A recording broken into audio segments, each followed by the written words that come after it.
Welcome to the Sports Scouting Report podcast with Lee Brecheen. Hi, everyone. You're listening to the Sports Scouting Report. I'm your host, Lee Brecheen. Today's guest is one of the top young coaches in Louisiana, and he's been around a long time. His dad is J.T. Curtis, the head football coach at John Curtis High School, but his son, Jeff Curtis, joins us today, who's also the baseball coach and one of his top coaches on the staff for John Curtis High School. Jeff, thanks for joining us today. Yeah, absolutely. I like how you said that. One of the top young coaches. I appreciate the young comment in there. You're still young? You're very young. I remember when you, and I know Johnny at Mississippi State, your brother, I remember when y'all were coming out of high school. I was getting into it. That was before I was in the business, but I didn't own Louisiana Football Magazine. But I remember Melvin Hayes. I always remember this because I connect Melvin Hayes with Johnny, your brother, and yourself, and they had a string of guys going to Mississippi State during that era. Right, yeah. Scott Gamina, Randy Brown, Johnny, and Melvin all went to Mississippi State in that 91 class. That was a unique group, man. And then Melvin was about 6'6". He was a big old guy. Yeah. He had a chance to play in the NFL and played for the Jets organization for a few years. So yeah, it was a good group. So many really good kids have come out of John Curtis High School. Your dad is still the head coach in so many records and one of the top high school coaches in the country. Your dad, JT, one of the great guys. When I got into business in 91, your dad was one of the first people I talked to and got him on the radio show. I remember I was on a radio station, Jeff, that went to about 200 people probably. And he said, I'll come on. Yeah, I'll come on. And I remember meeting him in River Ridge at the school and just class act. And then you're back at the school now many years since your playing days. And then, what's it been like to be coaching side by side with your dad? I mean, we know him as JT. You know him as your dad, JT Curtis. But what's it been like to be there with your dad all these years?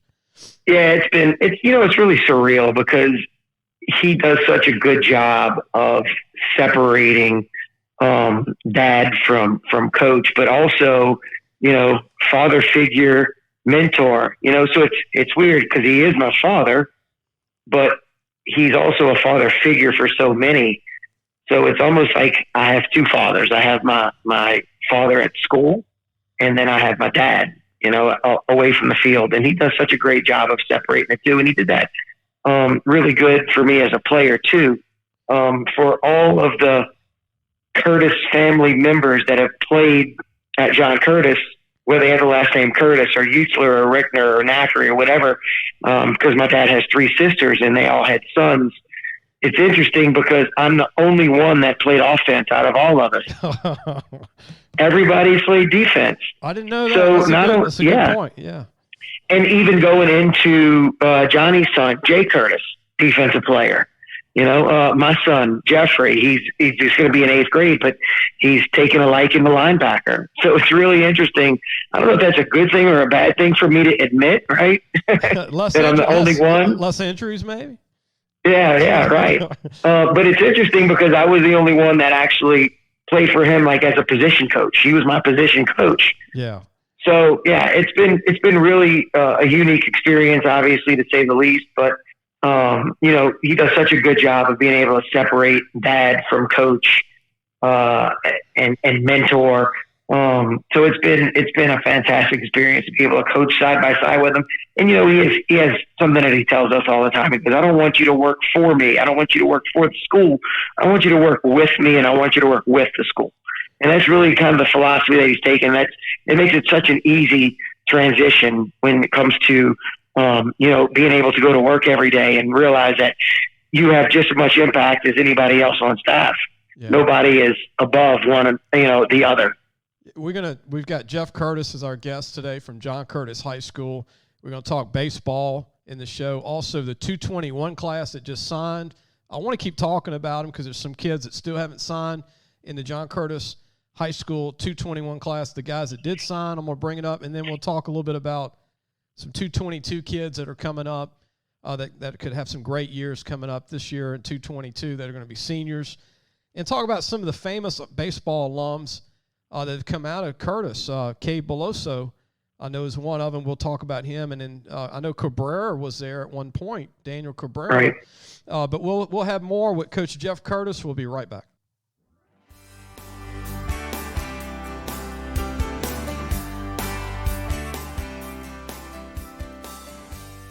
Welcome to the Sports Scouting Report podcast with Lee Brecheen.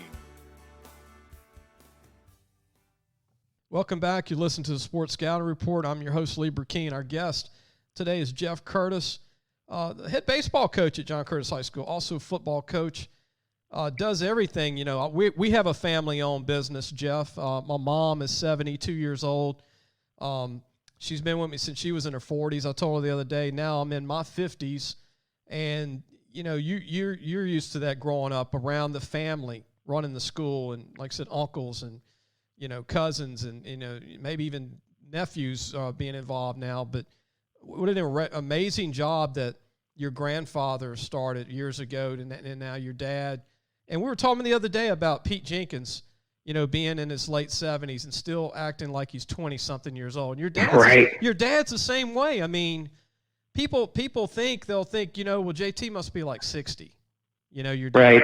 Because he's got such a love and passion for this game. It's like, it's just, you can tell, you know?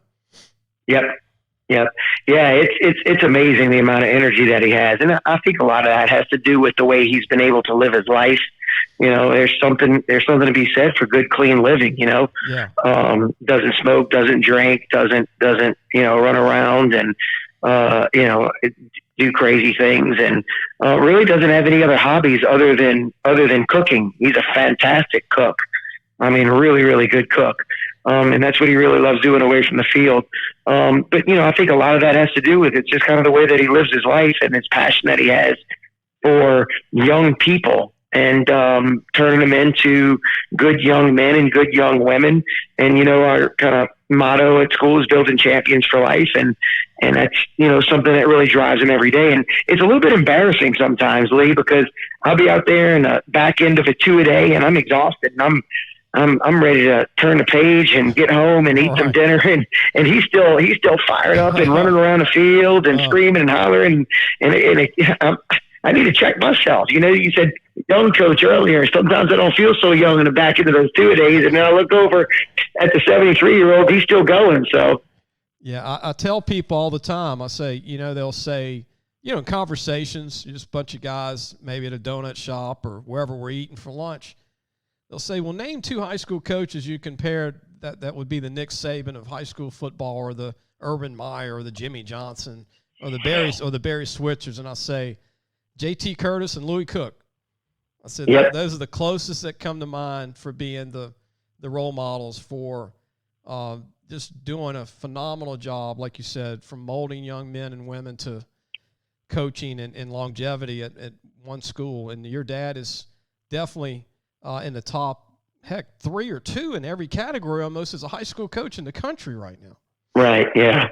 But I want to go ahead and talk about the 221 John Curtis class in football before we get into baseball and the 222. But when the show airs Monday, which it'll be Monday when people hear it, wish everybody a happy Easter. Easter will be over by the time the show is aired. But talk about the 221 class coach. Jackson Wallace signed with Columbia. Caleb Spann signed with Western Michigan. Kylan White signed with Nicholls State. Linus Noel III, big-time steal with Nicholls State. Kerry McMillan, a great safety with Lamar. And then some of these other guys that haven't signed yet, Jordan Stipe, Bobby Ragus, Ronald Poole, running back.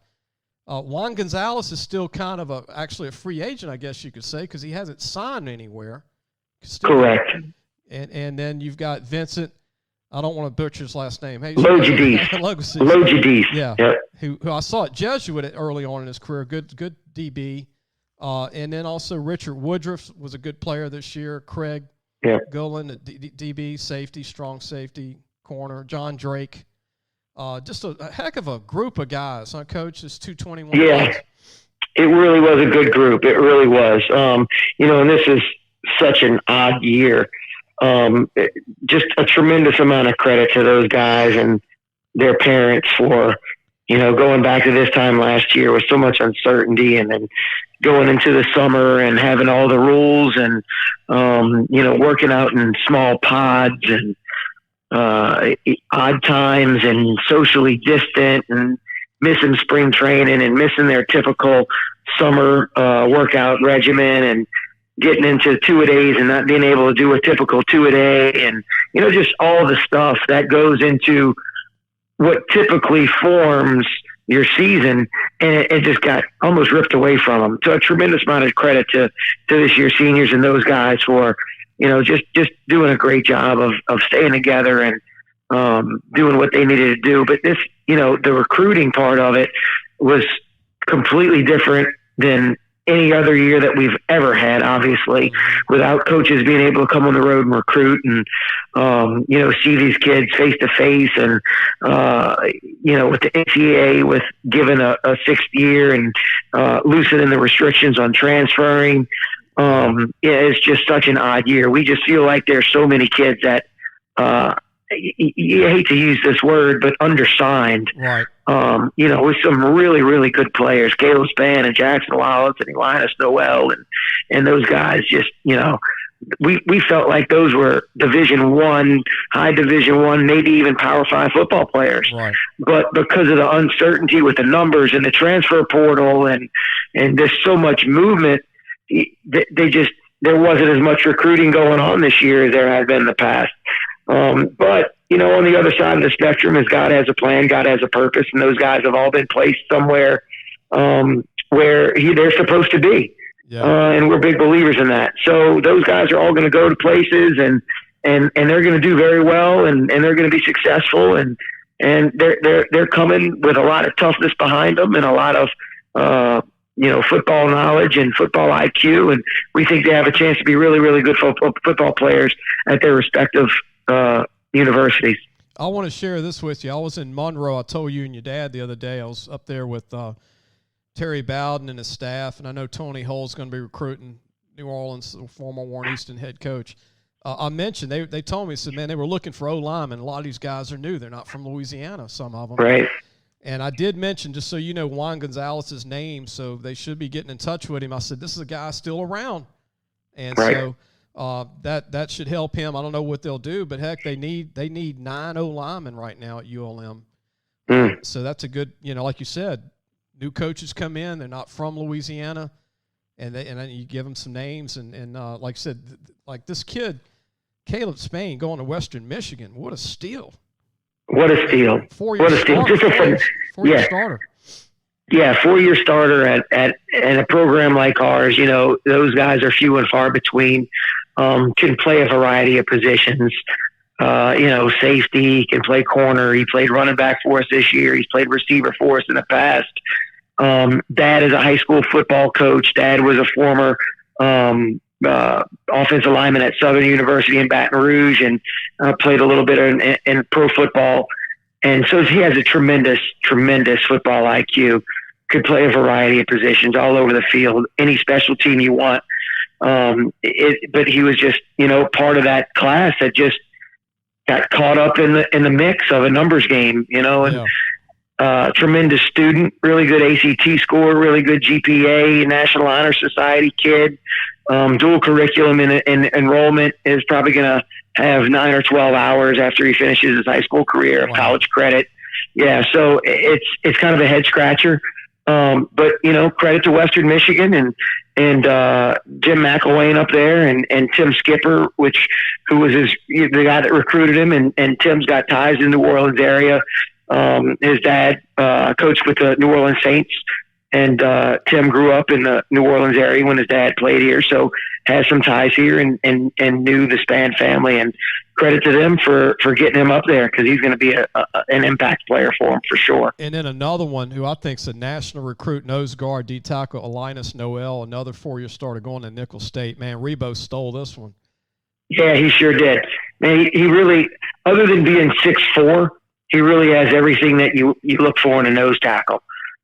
He's quick, man. He's really, really quick, really strong, really powerful, good center of gravity, moves well, just really everything you want. And, he's going to a place that both parents met at Nicholls State University, and they wound up getting married as college students and living on campus. And that was one of the attractions to him, stay in state and go to Nicholls and kind of follow his dad's footsteps there. So they're getting a really good football player with Elias. But we were a little surprised at his recruitment too, just because we knew the type of football player we want, or he is. Quick story about him. We were preparing for Catholic High Baton Rouge his sophomore year, getting ready to play the state championship, and he was giving us fits during our looks period. And it was one of those. Elias busted through and hey, on the line, run it again. Let's get that block correctly. And he busts through again, and Dad's fussing and yelling at our offensive lineman. You got to take the right step, and you got to do this, and you got to do that. And after the play was over, I pulled him aside. I said, the good news is that Catholic High has nobody like him. Right. That's true. But just because there's not many out there like him that can move at his size. He's probably 6'2", 320, but he moves like he's 240. Yeah. He reminds me when Tyler Shelvin was in shape at LSU. He's another Tyler Shelvin. I agree 100%. And then you got Kerry McMillan, who's built like the former Clarence LeBlanc that went to LSU going to Lamar. That's a big-time steal for Lamar, Kerry McMillan. It really is. The person that he really reminds us of, who just has had a fantastic career, and I guess you would call it a breakout season for him, is Garrett Wallow at TCU, who's going to be drafted here in the NFL. Him and Garrett are very, very similar, tall, rangy. Both of them played safety in high school, filled out and developed. Of course, Garrett moved down, got big enough to play linebacker at TCU, and that's probably where he's going to play in the NFL. But both of them had very, very similar high school careers. So like you mentioned, Clarence, for those guys who know of those guys that played in the 90s and played at LSU, but right in the mold of like a Garrett Wallow. So we really think he's going to have a good career as well. And I want to mention this, Kylan White, the football, I call him a football player to go on the Nicholls. That's him.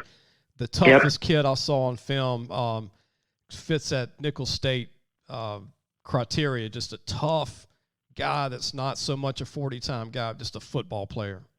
Exactly. He's exactly who Hezekiah White was, his older brother, who went on to Nicholls and was all conference and team captain. And every time we would talk to those guys, I said, man, we always are trying to replace him because he's a step slow and he's an inch too short. But at the end of the day, he makes every play. He makes all the plays. He gets guys lined up, and he knows defense inside and out. And Kylan's going to follow right in those footsteps of Hezekiah. And we think he's going to have a great career at Nicholls as well. Going to take a quick break. When we come back, I want to talk about the 222 guys coming up, and then baseball. When the show comes out, we don't want to talk about baseball tonight. I mean, today, Coach, because it'll be over with, or Saturday, but anything going on from Monday on, we'll talk about baseball. Your baseball team's doing really good right now. You always have a great program at John Curtis, the baseball program. We'll be back with more of Jeff Curtis from John Curtis High School in River Ridge, Louisiana. We'll be right back. Looking for a used car? Harvey Autos has 3 dealerships, which means 3 times the used vehicles. They've got everything from fuel-efficient compacts to luxury models, even hybrids, and certified pre-owned with a warranty. Check out John Harvey Toyota, Harvey Subaru, or Lexus of Shreveport, Bossier City. Welcome back. Our guest today is Jeff Curtis, head baseball coach at John Curtis High School, also football coach for his dad, J.T. Curtis. And what a great school. I grew up, Jeff, really admiring Jonathan Wells. When I had the magazine early on, went to Ohio State. Reggie Dupart, I was a little kid when Reggie was at SMU. What a great player Reggie was. And Clarence LeBlanc, the late Joe McKnight. Mike Stonebreaker was another favorite player of mine that went to Notre Dame. And Greg Dubrock, I'm going to throw out an old one. Greg Dubrock, one of your dad's first All-American linebackers that went to LSU. Greg Dubrock. That's right. But getting into baseball, got a great team this year in 2021, and y'all got a good record. I mean, by the time this show airs on Monday, hopefully it's 3 more wins on Monday. Right. But right. But talk about your baseball team, and I know that, like I said, Cade Beloso was one of your former players, currently at LSU. Wishing the best for Cade to get on track. I know he will. And then Daniel Cabrera is in the minor leagues, will be a major leaguer. Was at Curtis for a while. But what do you think of the team this year, Jeff, compared to years past, the baseball team? I think this team has a lot of the ingredients it needs to make a run for a state championship. I really do. They're gelling together really well, and they're doing the things that championship teams do. They're taking care of the baseball. They're getting on base and they're hitting with runners in scoring position. And when you can do those three things, you give yourself a chance to win every game. And they're playing really well right now. We're doing a really good job. I think we're 14-3 right now. We got a game on Saturday. I know that the show will air on Monday, so I'm not sure what the outcome will be on that. And then we got a big series against Brother Martin on Tuesday and Thursday. And that's the great thing about this league is, every 2 days you're playing against one of the top teams in the state. So as big as the win was maybe yesterday or the previous win, it doesn't really matter because you're going to have to turn around and play another really, really good team, quality opponent that can turn around and beat you. Yeah. And after the Brother Martin series, we play Holy Cross back-to-back, and then we close with Jesuit back-to-back, who was nationally ranked last week, climbed into the national rankings, which I think is something to be said about the state of high school baseball in Louisiana. We had 3 teams ranked in the top 25 nationally. Wow. Barb, Sam Houston, and Jesuit in last week's national top 25 high school poll. So, the quality of baseball in Louisiana is really at the top. And we had an opportunity to showcase that a few years ago, as you mentioned, Cade Beloso and Jay Curtis and those guys. We went up to Logan Stevens, who's playing at Tulane, went up to North Carolina and played at National High School Invitational. And, we were one pitch away from playing for the national championship. We were able to get to the semifinals. We wound up losing in 14 innings to a team from North Carolina. Wow. So we've been able to put our program and our state on the national map, and as have other teams. Obviously, Barb's record speaks for itself in what they do, but other teams around the state do a great job as well. And I'm really excited about this team in the future. If we can stay healthy and do those 3 things that I alluded to earlier, I think we'll have an opportunity to make a deeper run.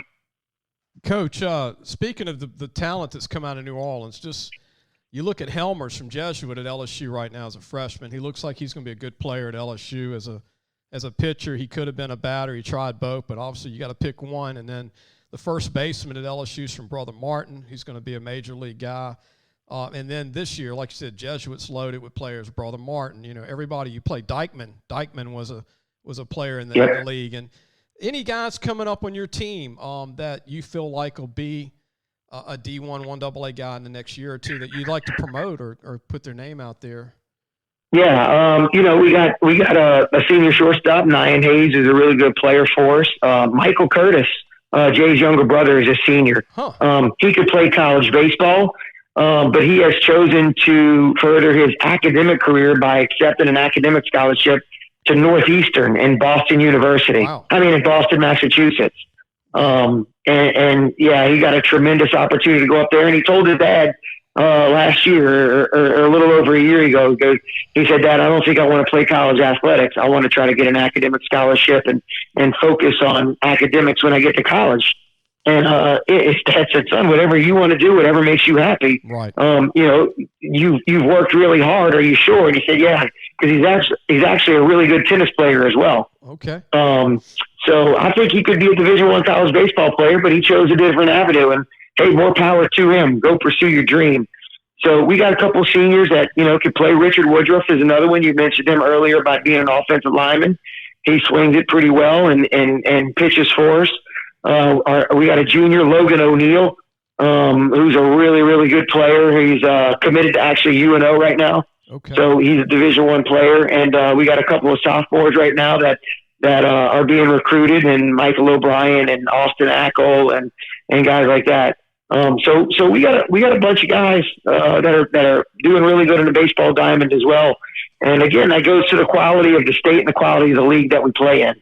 Coach, we're going to take a break, come back one more segment. I want to ask you what you think of Trey Morgan from Brother Martin. Was he that great of a defensive first baseman?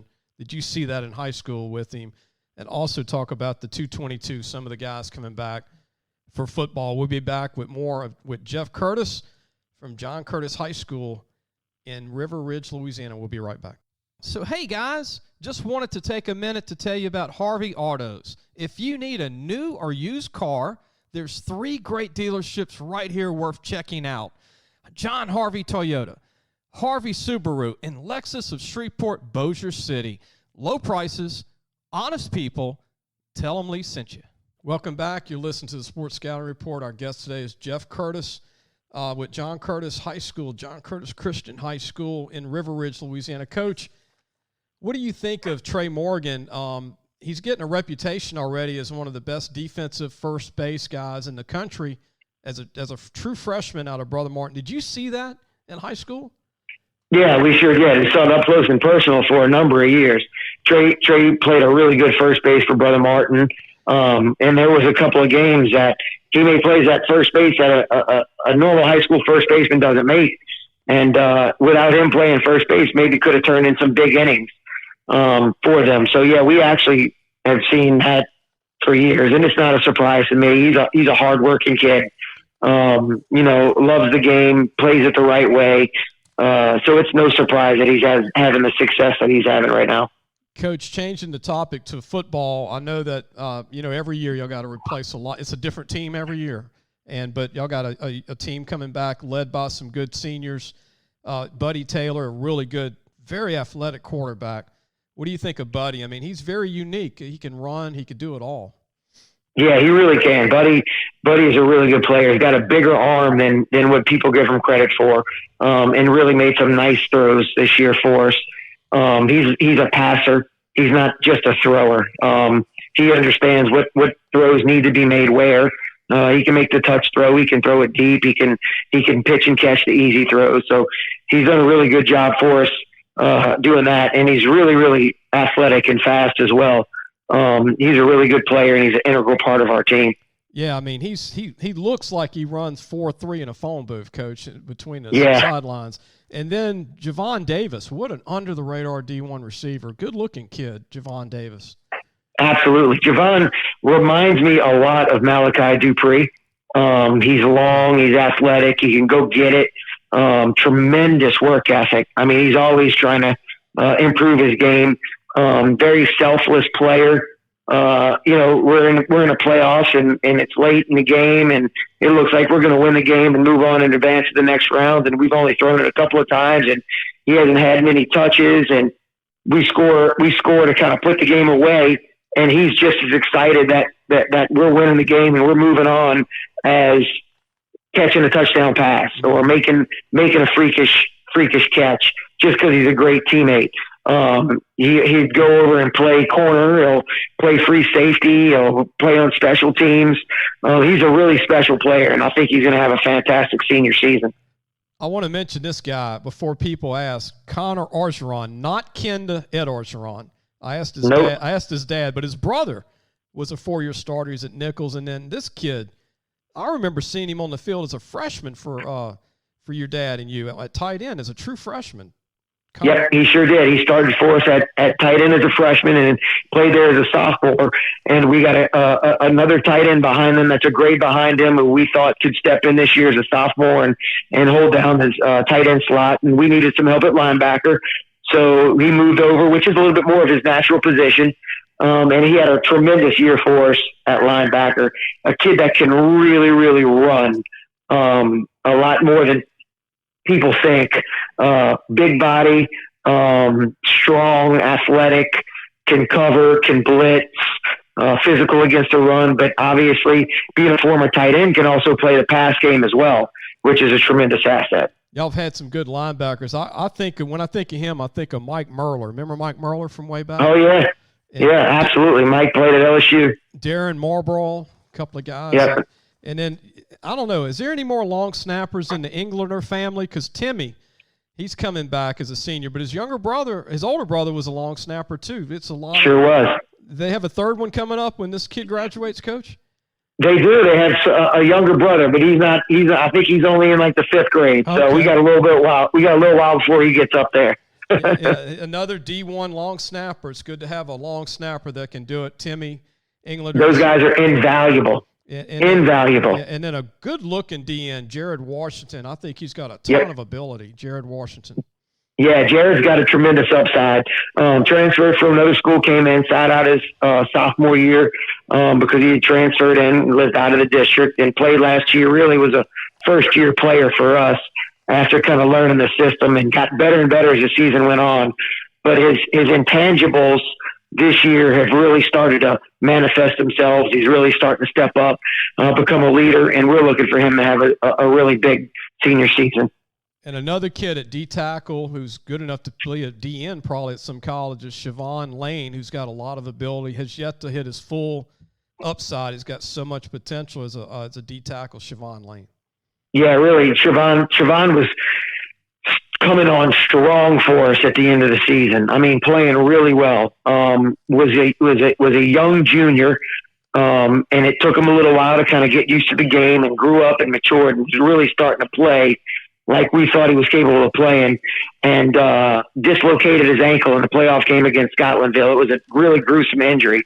So his season was cut a little bit short. But he's on the mend. He's doing well. He's physical therapy and ahead of the curve of where he needs to be. And we'll see what happens with spring ball, but he should be back full go by summer. Coach, I want to mention this, and we talked about it. I've been talking about it with college coaches for the last month, but you can't visit a campus as a kid until at least maybe June. Right.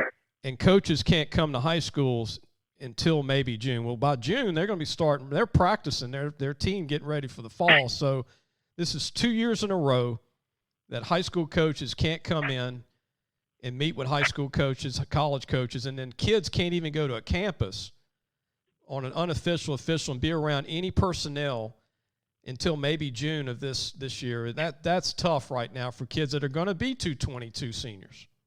It's terrible. And we all understand the significance of the virus. We all understand the devastation that it could have on a certain population and those that may have pre-existing conditions. But it's terrible for these kids. I have friends of mine that are in other states, that coach in other states, that have been locked down and haven't been able to practice or play or do anything, and been and just the depression rate, even the suicide rate of some of these kids is just, it's gut wrenching. You know, obviously that pales in comparison to not getting a college coach on campus, but it also plays into the mental health of these kids. You know, these are kids that have the last 4, 5, 6, 7 years of their life have waited for this one opportunity, and it might not be there. Especially looking back at what happened this past season with so many kids falling through the cracks and guys that thought they were going to be able to go play college football, and there's just no space or room for them. I really wish the NCAA would rethink some things and maybe be able to move forward and make it work for these kids, because right now my heart just goes out for them, and it breaks for them. Well, I hope they uplift the dead period in May. I really hope they do. I hope May is where they'll let these college. That's the only month they have, as you know, to travel. Right. May is very important to these high school coaches, to see these college coaches and kids to be able to go to some camps and do that. But Coach, any final thoughts about baseball or football, or you want us to promote any other like track or basketball, anything else at John Curtis while we're talking? Well, you know, I mean, just lastly, what we do at Curtis, you know, is it's a family environment, obviously, as you alluded to earlier. And it doesn't matter the sport. You know, all of our mission and our goal is the same.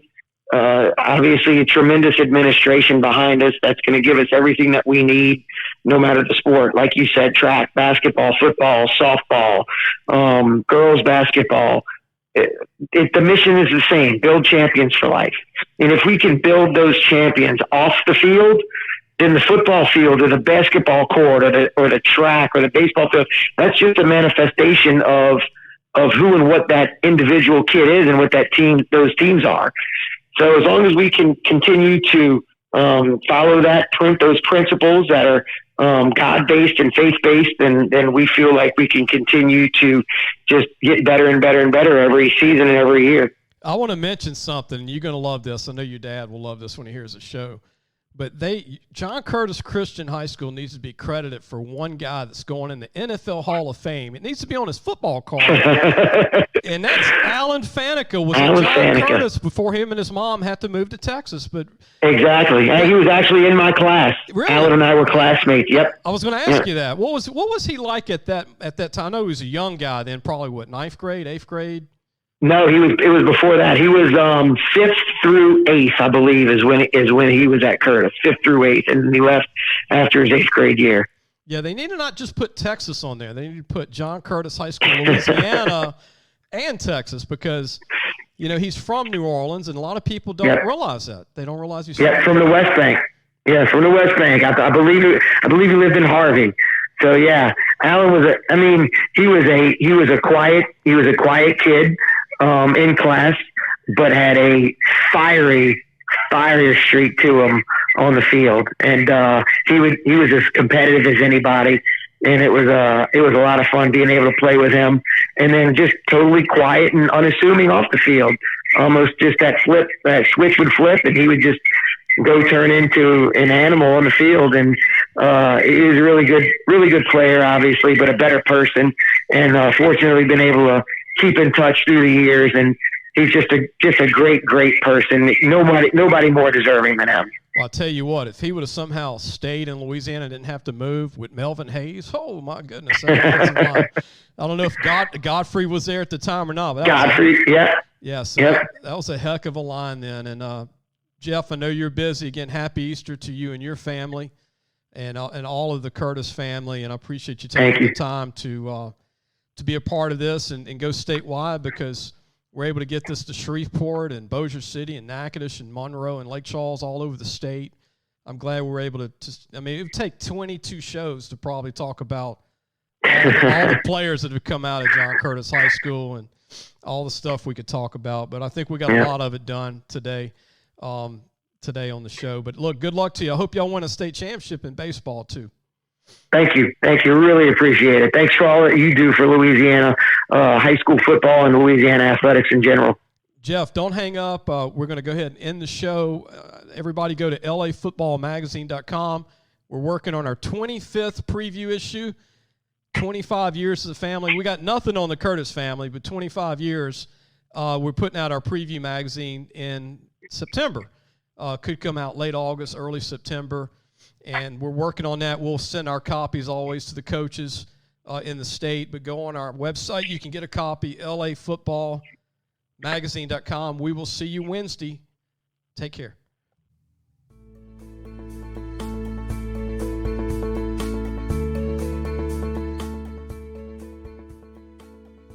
Thanks for listening to the Sports Scouting Report podcast with Lee Brecheen.